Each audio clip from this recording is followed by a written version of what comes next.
Сонсогч та Монгол бахархал нэвтрүүлгийн хэсгээс хүлээн аван сонсож байна.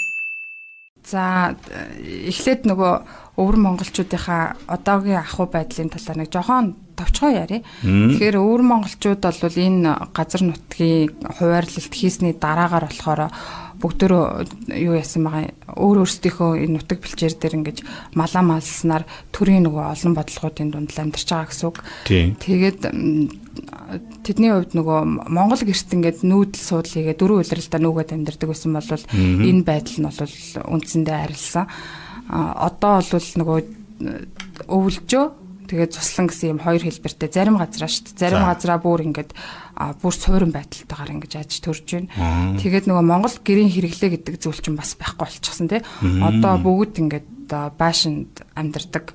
За Монгол гэрийн хэрэглээний талаар 1980 оны сүүлээр явуулсан өвөр Монгол судлаачийн нэг судалгаа байдаг. Тэрэн дээрээс болол гэрийн хэрэглээ бүр 20% хүрэхгүйсэн тухай үед өвөр монголчуудын дунд. Тэгэхээр одоо бүр багассан гэдэг нь бол ойлгомжтой тий. За тэгээд өвөр монголчууд нөгөө ийм юу хөдөө нутагт хотын системээр бол амьдардаг. Хот айл гэдэг мэдээж тийм. Хот айлаараа амьдардаг. За тэгээд энэ газар нутгийг олохдоо одоо бэлчээрийн газар гэж олохоос гадна хотын газар гэж бас тус нь олгосон байдаг. Тэгээ хотын газар чи миний сууж исэн газар гэх юм бол ерөнхийдөө нэг хотонд нэг 3-аас хамгийн багадаа 3 тэгээд хамгийн дээд нь 5 10 айл өрөх ингээд цугтаа аж төрдөг.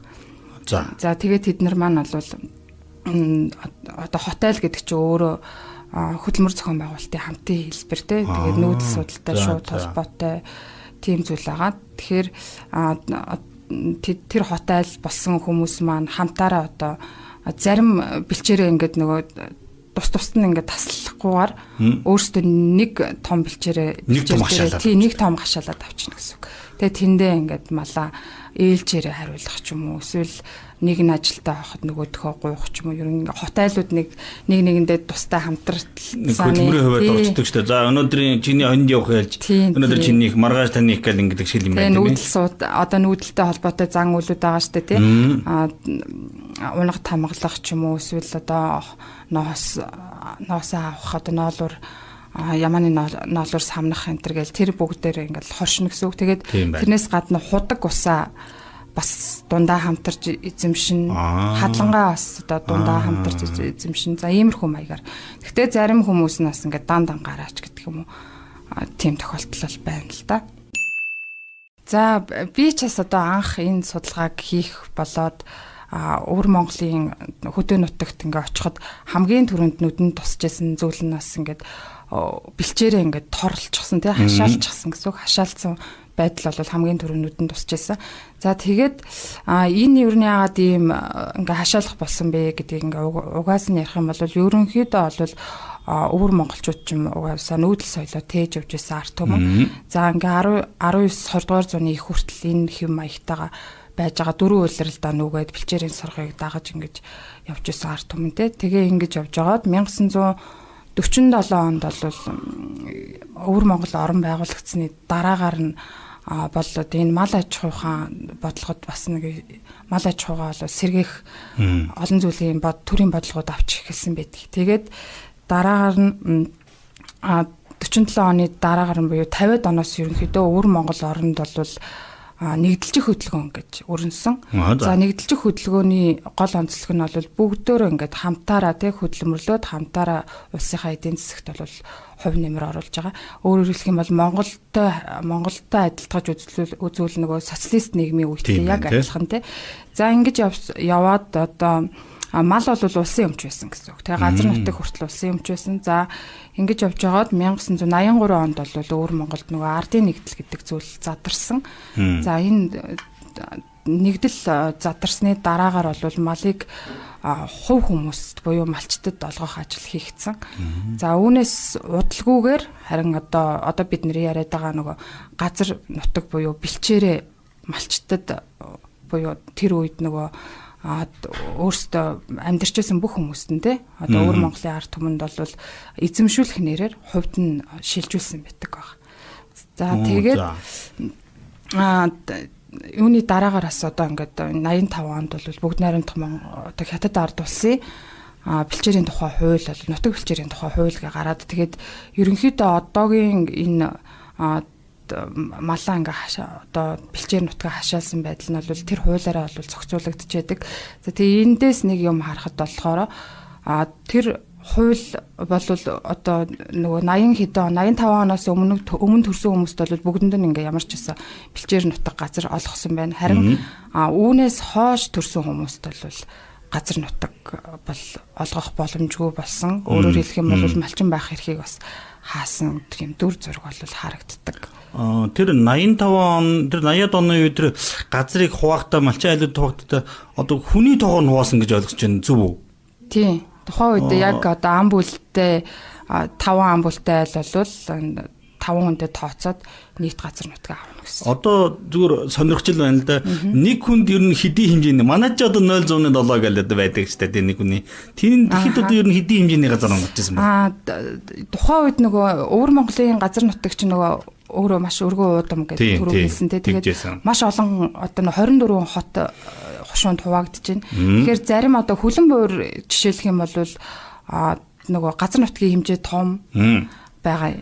Тэгэхээр тэнд бол нэг хүнд оногдох газар нутаг нь илүү том гэсэн үг.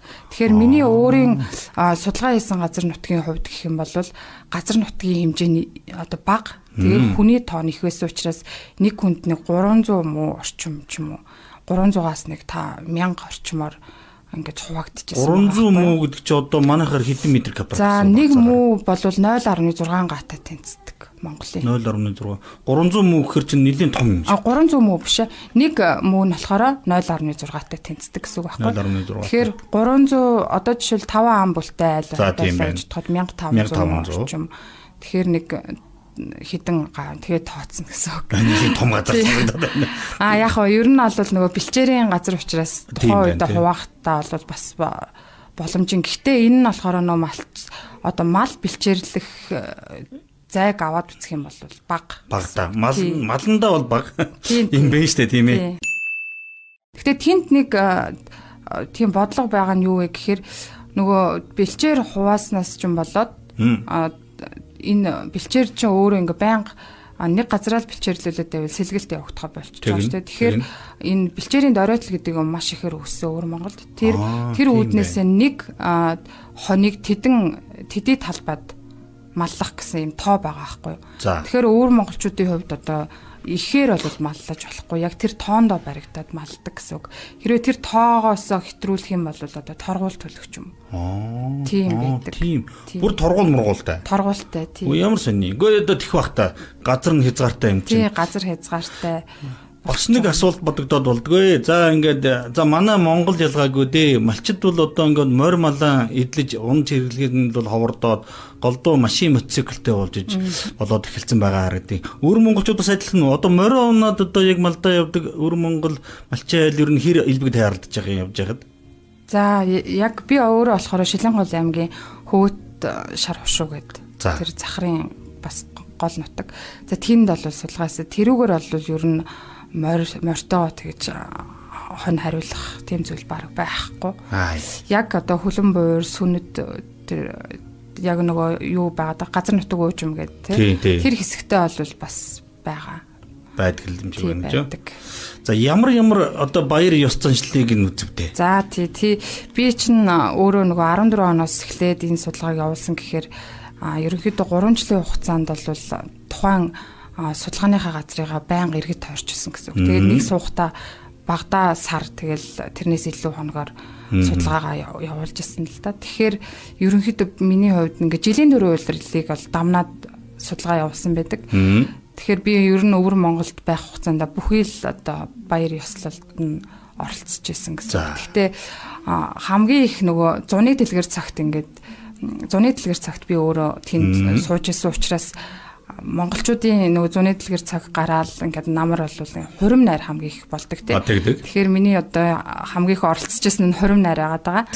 Тийм тэгээд хурим найрын талаар жоохон соёл уламж гэхээр хурмын талаас жоохон ярих юм бол за тэгээ яг хурим өвөр монголчуудын хувьд бол ингээд тахилгын зан үйл, мелалгын зан үйл, шинэлэх тэгэл хурим найр гэл эдгээр олон зан үйл дотроо яг өөр өөрийн нутгийн онцлогийг агуулсан юм өвөрмөц бас одоо зан үйлүүдтэй. За тэгээд хурим найрын зан үйл гэдэг чинь өөрөө бол Монгол үндэсний хурим гэдэг бол дан ганц одоо хурим найраас гадна тэнд чинь маш олон соёлын элементүүд явж байгаа байхгүй. Өөрөөр хэлэх юм бол одоо хувцас засал тий хувцсны соёл явж байгаа, эдээ ундааны соёл, нэг нөө хүндэтгэх соёл, шашин шүтлгийн соёл хүртэл ингээ илэрчээдэг. Тэгэхээр бид нар хурим найраас бас тэр болгоныг харах боломжтой гэж ойлгож байгаа. Тэгээд захарчуудын хувьд бол хурим найрын хувьд бас их одоо хурим найрыг маш чухалчилж үздэг. Бүгдөө энэ хурим найрд бол ач холбогдол өгч тэгээ өөрсдийнх нь нэрлэхүү ус гэж ярьдаг шүү дээ. Өөрөөсөө нөгөө юуны угсаатны бүлгийн онцлог гэдэг. Тэгэхээр ерөнхийдөө бол тэр гэр оронгоо сайхан байлгах, машин тэрэг, тэгээл хувцас зүүсгэл гэх бүх юмд маш их анхаарал хандуулдаг. Зарим нэг онцлогын тухайд дурдах юм бол Өвөр Монголд болохоор Өвөр Монгол тэгээ миний тэр ажилласан хэсэг газарт нэг тийм мөргүүлсэн эцэг их сонгох гэж нэг юм уламжлал байгаа гэдэг. Тэр нь одоо ямар утгатай юм гэхээр одоо мөргүүлсэн эцэг их гэхээр одоо танд юу гэж бодогдчихэ? Одоо нэг хүндээ очил одоо мөргүүлэх юм байна даа гэж бодож чинь зөвдүүлж байгаа ч юм уу тэгэл нэг мөргүүлээл тэгэл яд юм болоо да. Ерөнхийдөө бол нөгөө одоо 2 хүн хурим найраа хийхэд одоо бир олвол ингээд дандаа гаднаас ирж байгаа шүү дээ тийм. Одоо хуучиндаа бол бүр харь улсад одоо мордохч тохиолдол байдаг гэсэн. За тэр утгаараа бол эмэгтэй хүн одоо хүний нутагт очиод одоо эцэг ихэхээс салаад хүний нутагт очиод ингээд байж байгаа шүү дээ. Тэгэхээр тэр талаас нь үзэх юм бол эмэгтэй хүнд бол одоо эцэг ихийг бий болгож өөрөөр хэлэх юм бол тэрний эцэг ихээс гадна 2 дахь эцэг их гэсэн зүйлийг бол бий болгож байгаа. Зохиомл ураг удам үүсгэж байгаа гэж хэлэх юм уу? Тийм нэг сонин заншил байдаг. За энэ нь болохоор одоо бэрээ гууж тогтсны дараагаар ерөнхийдөө бэрээ гууж тогтсны дараагаар ингээд Монгол хуримд чинь хурмын гол ажлууд явагдаж байгаа юм. За тэгээ би тэрний нэг хэсэг нь болохоор энэ мөргүүлсэн эцэг сонгох. Тэгээ ямар хүнийг бол мөргүүлсэн эцэг гэхээр сонгох вэ гэхээр хуучиндаа бол нөгөө төрөл дотроо буюу хамаатан саднаасаа гуйдаг байсан бол одоо арай өөр төрлөөс гадуур гэдэг ч юм уу. Тийм хүнийг мөргүүлсэн эцэг гэхээрээ сонгоо. Тэгээд охинтой нь бол ивэл байх хэвээр тий жил нь ивэл байх хэвээр тэр мөргүүлсэн эцэг болж байгаа хүн нь бол юу байх хэвээр үр дэгш гэж ярьдаг эрэгтэй эмэгтэй хүүхэд ер нь хүүхдүүд нь нисэн мэд ямар сони тий тэгээ нутаг орондоо бас нэг төлөв томоотой тийм хүнийг ингэж зориудаар сонгож тэгээ хурмын ёслол болохтой зэрэгцээл ерөөсө тэр мөргүүлсэн эцэг их охины эцэг их болоод ингээд 2 дахь байр суурин дээр сууж яадаг гэсэн үг. Тэгээд би бол зүгээр миний хар ухаанаар мөргүүлсэн эцэг гингөт л нэг хадам аав ээж нь бодогдоод хадам аав ээж чинь мөрөгдөм багс тэгвэл өөр юм байна тийм. Тэгээд яг нөгөө бэрээ одоо бэрийг нутгаас нь авчираад шинэ гэрт оруулсны дараагаар бол энэ мөргүүлсэн эцэг ихтэй холбоотой ёснууд бол үйлдэгдэж байгаа юм л да. Тэгэхээр тэр бэрийг бол нөгөө хадмын галд мөргүүлж байгаа гэсэн. Тэгж байгаа гэсэн. Хоёр одоо гизгийн хагалж самнаад одоо хүний хүн болж байгаа гэсэн тэр хэлж байна. За тэгээ хадмын галд мөргүүлнэ гэж ярьж байгаа хөө. Тэгэхээр тэр мөргүүлэх гэдэг үг нь бас тэр хадмын галд мөргүүлэх буюу одоо манай хүн болж байгаа гэдэг утга санаатай бас нэг толбогдож байгаа юм болов. Тэгээд ерөнхийдөө бол энэ хүн ингээд бас ингээд манай хүн боллоо гэдэг утгыг илэрхийлээд дараагаар нь тэр мөргүүлсэн эцэг их нь тусгайлан бэлтгэсэн одоо төмпөн савнд гарын угаалгаад тэгээд тусгайлан шин одоо алчуур хэрэгслэр бэрийгээ ингэж арчиж цэвэрлдэг. За энэ нь бас нөгөө одоо шинэ амьдрал эхэлж байна. Тэгээд бүх зүйл нь ингээд ариун шинээрээ байх болтугай гэсэн утга санааг илэрхийлж байгаа. Тийм сонин соёлын элемент байна. Манай Монголын хөрмөн дээр нэг тиймэрхүү юм байхгүй байна. Тий, ер нь угаалгаар цэвэрлээд идэг юм би л нэг анзаараагүй. Тий, Монголын хөрмөнүүд дээр яг энэ мөргүүлсэн эцэг байсан уу үгүй юу гэдэг дээр яг би өөрөө нэг гүмхэн судалгаа гэж ярих юм л да. Яг бүр наривчилж үзээгүй. Тэгээд тэгтээ ингээд өөрөө үзэхэд ер нь бол байхгүй л харагдаад байгаа юм. Би юу гэдэггүй байна. Өвөр Монголын хувьд бол энэ мөргүүлсэн эцэг их ганцхан захар биш. өөр бас угсаатны бүлгүүдэд нь байдаг. Ерөнхий нөгөө гүйцэтгэх үүрэг энтер нь жоохон өөр боловч утга агуулга нь бол яг адилхан. Тэгээ түрүүн би зураг ингээд сонгож байхад нэг зураг нүдэнд их туссан. Нэг юм улаан дэвтэр. Тэр дэвтэрний талаар та нэг ярьж өгөөч. Тэрийг сонин санагдсан та нэгний дараа. За нөгөө Монгол ёс заншил бол өвөр монголчуудын дунд хадгалагдаж байгаа тий. Гэхдээ өвөр монголчууд маань өдгөө бол хятад улсын нутаг дэвсгэр дээр амьдарч байгаа гэдэг утгаараа хятадын соёлын нөлөөлөл бас энэ хурим найранд бас орж ирж байгаа юм л да. Тэгээ тэрний нэг нь болохоор тэр дэвтэр гэж хэлж болно. Өөрөөр хэлэх юм бол тэр дэвтэр бол нөгөө бэлгийн дэвтэр байгаа юм. Тэгэхээр нөгөө хурим найранд ирж байгаа хүмүүс одоо хуримлагч хосуудад бэлэг өгтөө жишээлбэл нэг төлөгтэй 1000 он өглөө гэхэд тэнд нь бичнэ гэсэн үг те дулмаа нэг төлөг 1000 он гэд те нэг бүр тэмдэглээ бичээд байгаа. Тэмдэглээ бичдэг. Тэр бас их сонин санагдчихсэн надаа. Тэгээ өөр одоо хятадын тэр соёлын нөлөөллөөс болж хурим эхлэхдээ ийм их дуу гаргадаг. Ер нь энэ хятад хуримуд дээр бол айгүй их түгээмэл тохиолддог. Их дуу гаргаж одоо бүх зүйлийг бол ингээд арилгаж байгаа гэсэн утгатай шүү. Тэгэхээр тий хар буруу бүх юмыг арилгаж байгаа гэсэн утгатай. Тэр бол одоо Монгол хуримд бас байгаад байгаа байхгүй. Одоо пуужин тавина гэж ярьдаг өөр монголчууд. Тэгээд их дуу гаргана. Бас одоо нэг юм баяр гэсэн ерөөл хайрлсан юм бичгүүдийг энэ тэндгүү ханан дээрээ наах. Тиймэрхүү. Тэгээд чихэр мэхэр одоо ер нь тавгийнх нь юм дээр згсэн зарим нэг юм харагдаад байдаг. За тэгээд үүнээс гадна бас нэг Европ соёлын нөлөөлөл бас одоо шингэсэн байна. Одоо хосууд руу ингээ цэцэг цацах тий. Тэгэл нөгөө хос хурмаа иж байгаа эмхтэй маань нөгөө цэцгээ шидэгч гэдэг юм уу. Тэг яг ер нь бол нөгөө Монгол хурмынд бас нэг Европ соёлын нөлөө нэвтэрч байгаа нь бол харагддаг. Гэхдээ яг өвөр монголчуудын хувьд энэ олон соёлын нөлөөллийг бас зарим талаараа өөрсдийнхөө Монгол соёл сэтгэгүйдээ зөөр ингээд хүлээж авчид ашиглаж байгаа тийм тохиолдол байна. За ойлголоо. Чин 1-р сарын 22-ын баг өнөө маргаашгүй одоо хятадын за манайхаас бусад орныг хэлцэнж болно доо. Цагаан сар төгсөж байна.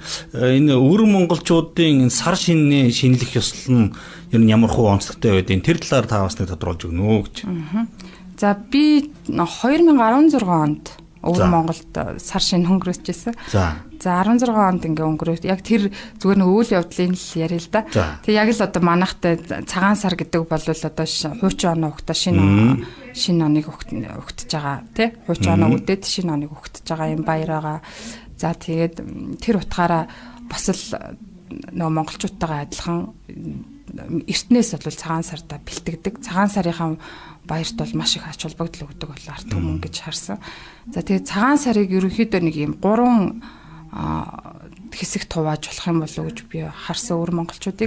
Өөрөөр хэлэх юм бол цагаан сарын өмнө бол нөгөө 23-24-ний өдөр галын тахлага хийдэг. За энд бол бүр баг өвөр Монголын айл өрх болгоно л хийж байсан. Миний иргэн одоо тэнд сууж исэн газар нутгийн айл өрх болгоо хийжсэн гэсэн үг тийм. За тэгээд энэ галын тахлагыг бол яагаад хийж байгаа гэхээр гал бол бурхан гэж үзэж байгаа тийм. Тэгэхээр галын бурхан бол одоо 23-ны өдөр айлчлаад 24-ийнхээ өдөр явдаг. Тэгэхээр энэ 2 өдрөөс сонгоод нэг өдөр нь бол галын тахлага хийдэг. За тэгээд дараагаар нөгөө битүүний ёс байгаа ш тий. Битүүлгээ сайхан хийдэг. Бас нөгөө битүүлэгтэй манайхантай адилхан. Манайхан ч нөгөө ах дүүгээрээ дүүгэндээ нэгэнд очиод битүүлдэг. Яг тэрнтэй адилхан тэр хот усныхаа айлынхаа хин одоо жишээл хамаатан ахан дүүсийнхэн бол нэгнийндээ очиод энэ битүүлэх ёсоог бол гүйцэтгэдэг.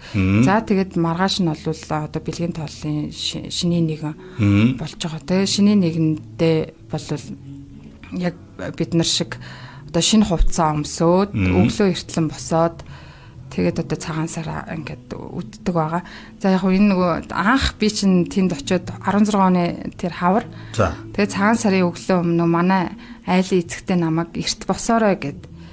хийсэй. Тэгэхээр би чи нөгөө нар мантахаас өмнө угаасаа босож золгох хэвээр тийм манайхаар тэгээд яах вэ? Ер нь 6 гэхэд баг босцсон байжээ гэд дотроо ингээд бодчихсон байсан чинь бид нар чи нөгөө юм цагаан сарын урдлын өдрийн бэлтгэл гээл битүүлээл нэлээ оройтоод тэгээд юу яасан чи өглөө нь 12 гэд баг унтж байгаа. За тэгээд маргааш өглөө нь болсон чи нэг 3 4 болж исэн чинь сэрээрээ мега гэд. Шүний 3 4. Тий.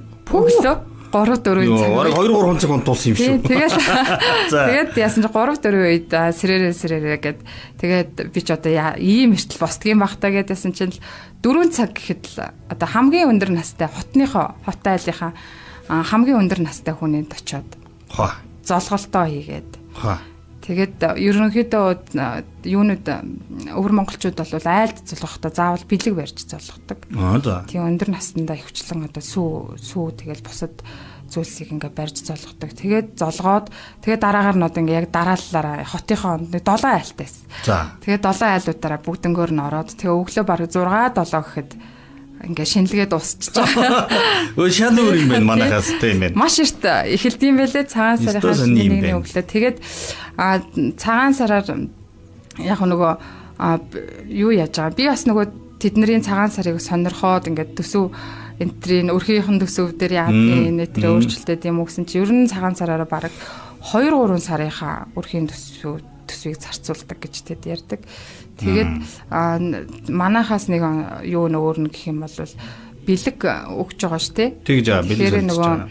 Хүүхдүүдэд л зөвхөн өгдөг. Тий. Томчуудад бол бэлэг өгдөг. Хүүхдүүдэд өгөн тэгээ буузаа хийж байгаа хамгийн их түгээмэл одоо иддэг нь банш. Бууз биш үү? Тий, бууз биш банш. Тэгээ баншиг бол бас нөгөө чандаг штэ яг манай зарим айлууд чандаг. Гэхдээ бид нар бол ихвчлэн жигэндэг штэ. Тэгдэг бид нар жигэндэг. Тэнд бол дандаа л чанддаг юм байлээ. Чанаал баншичудад тийг юун дээр чандах вэ? Усанд уу? Тий, усанд чанаал. Тэгээд одоо зочноос тайлах. Сонирхолтой. Тэгээд нөгөө идэ будааных нь хувьд гэх юм бол ихвчлэн ер нь шүүс тавьдаггүй. Тавгаа бол ингээд цагаа байдаг гэрээ. Хэвэн боо биш. Хэвэн боо биш. Цагаа байдаг гэрээ. Тийм. Гэтэ нөгөө нэг одоо сүүл үед бас нэг уламжлалаад нэг евмэйвэн гарцсан. Боовны төрөл зүйлүүд бас их болсонтой холбоотойгоор арай өөрөөр. Тэгээ бас манай Монголын нөгөө хям чихэр жимсүүдийг бас их авчирч. Монголоос уу? Тий. Ширээн дээр бас чамирч байна. Тий. Ар Монголоос. Ерөнхийдөө монголчуудыг бас их хөндлөж үзнэ. Тэгээд тэднэрийнхээ одоо хэрэгжилж байгаа зүйлүүдийг аль болох өөртөө бас хэрэглэх гээ. Ямар хөөрхийн те. Тий, тиймэрхүү зүйл. Сэтгэлтэй юм аа. Та Монгол бахархал нэвтрүүлгийн хэсгээс хүлээн аван сонслоо.